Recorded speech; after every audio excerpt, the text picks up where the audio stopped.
Hello, Dr. Diremio. This is my Job 1 presentation.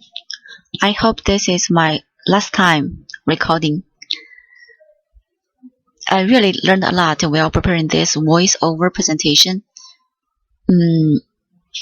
It's very useful to a teacher.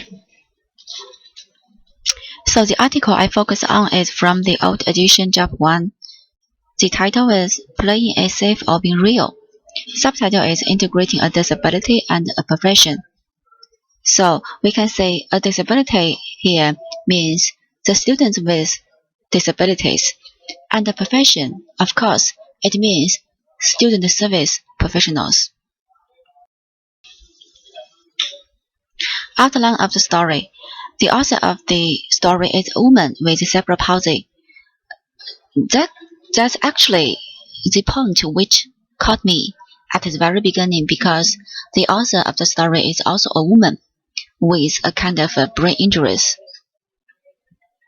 So I hope that we can check what her experiences. Second, she worked as a student service professional. She learned that she works as a residence hall director. Yeah, that's her first job, and she really learned a lot from her job. And about the cerebral palsy, that is, for me, I want to say, what about it? It's a group of permanent movement disorder that appear in early childhood. There are some signs and symptoms for our author, the woman. She has poor coordination, stiff muscles, weak muscles, so on. And actually, for brain injuries, in hospital there is a part called Department of Acquired Brain Injuries. Generally, there are two types of brain injuries. First one is traumatic brain injuries, and the other one is non-traumatic brain injuries. So the traumatic is TBI, refers to the damage to the brain from external force like a fall, assault, or like a car crash. Non-traumatic brain injuries refer to the damage to the brain from some illness like the ulcer. Structure of the story. I will not discuss the details of the story, but I will just repeat or summarize what the author has learned. She has learned from the story, from her experience. So the first one, the institutional audience. That's the first job I have told you, and from this part she has learned.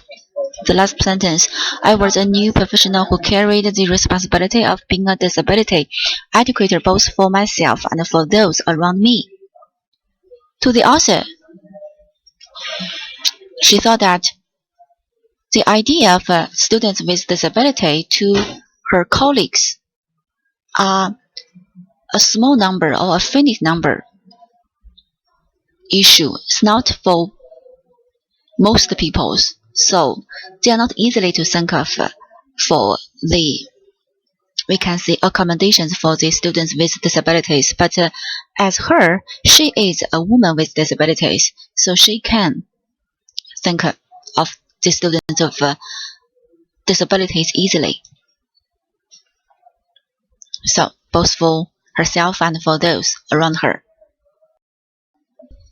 And the second one, the professional college audience. From this part, I have learned.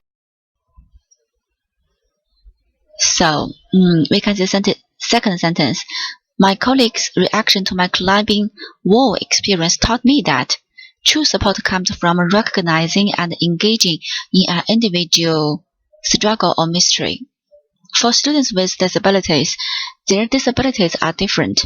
So as student service professionals, the true support comes from we should recognize and engage in his or her struggle or mystery because of their disabilities. The student staff audience. I think from this part, the author The last sentence is, I face the difference of being neutral and being open. For the author, she was neutral to her colleagues. She took it for granted that her colleague may know her difficulties because she is a person with disabilities. But to her student staff, she was open. She was open to tell them about her surgeries and her difficulties. So the result is the student staffs accommodated her well. From this point, also I thought of another group of people with mental problems. Later we will see this is also a group of people with disabilities. So for some people, they have some mental issues, mental problems. They are not likely to disclose this to others. So as student service professionals, if we don't know the students have that kind of problems, we cannot not help. So also we have the task of encourage the students to disclose their problem to us, and so that we know their problems, maybe mental issues, psychological problems, and we can think of some accommodations or something we can help. Be open. The residence hall audience, that is for say in a case the author dealt with the issues of two women students with wheelchairs who thought the students the university activity is not fair to them. The last sentence, my greatest asset as a professional with disability is to share the reality and the mysteries of living with a mystery. So for her, how to solve this problem, she shared her experience of being a disabled person with the students. So that helps. Sharing her own experiences. So we can say student service staffs with disabilities may have some advantages to deal with students with disabilities. Looking forward is the author's suggestion to us. To students with disabilities, be yourself. To the employers, the future employers, be open. I'm sure that after this experience, the author is sure to be a very good student service professional. Sorry.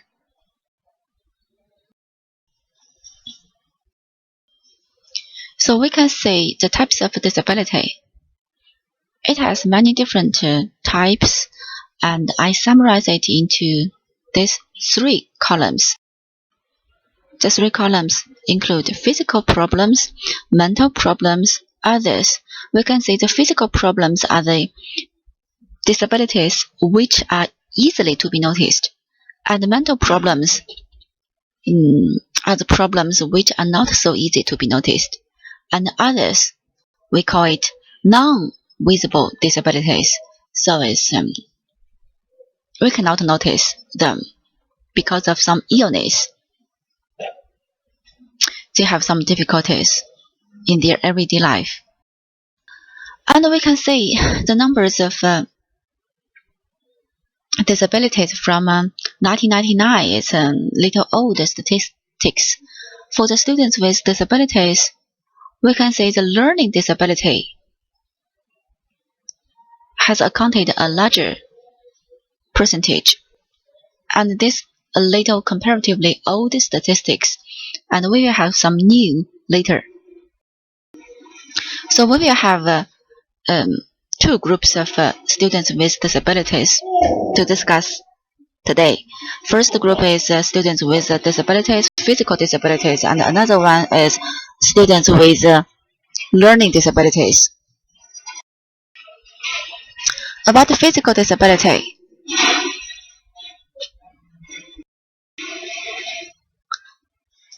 we must know that accommodating a student means providing assistance or making changes in the classroom or campus that enable the student to study. And we have some examples like lowering the height of a desktop or providing TDD telephone equipment or providing copies of handouts or class presentations to them. And also like me, I have a handicapped parking, which provides convenience to me to go to campus easily. So that our major aim is to make the students to study to effectively perform their task of study on campus in the classroom. And about learning disabilities, there are many different kinds of disorders like dyslexia or some deficits or disorders. So many, and the last one is ADHD, which we may be familiar with. And about the disability, learning disability, we can see the enrollment in post-secondary education. First one, at the same rate as the general population attending post-secondary education. Second one, attending a 2-year or college or community college at a rate more than double the general population. And the next one, a vocational business or technical schools at a higher rate than the general population. A 4-year college at a rate almost half of the general population. There are the statistics from the National Center for Learning Disabilities from 2014. New statistics. There are some inspiring words from the Director of Learning Disability Resources, National Center for Learning Disabilities. What student service professionals can do? We should ensure that qualified students with disabilities have access to the educational opportunities. That is what higher education institutions should do, should make sure. Some typical accommodations, that is very easy to understand. I think it may take the students' service professionals a long time to think of so many different kinds of accommodations. Anyway, we may face some issues, but our major aim is to make the students with disabilities have an equal opportunity to campus, classroom, or their study. So the last one's conclusion, we can say everyone is viewed. We must make sure everyone is viewed or treated as deserving of respect and full social acceptance. Some issues we should deal with. First, we should seek out diverse ways of perceiving and thinking. And second one, we should make campus barrier-free and welcoming. Another one, maybe we can think of increase the proportion of faculty and staff with disabilities. And next one, and we should conduct more research on social integration issues for students with disabilities.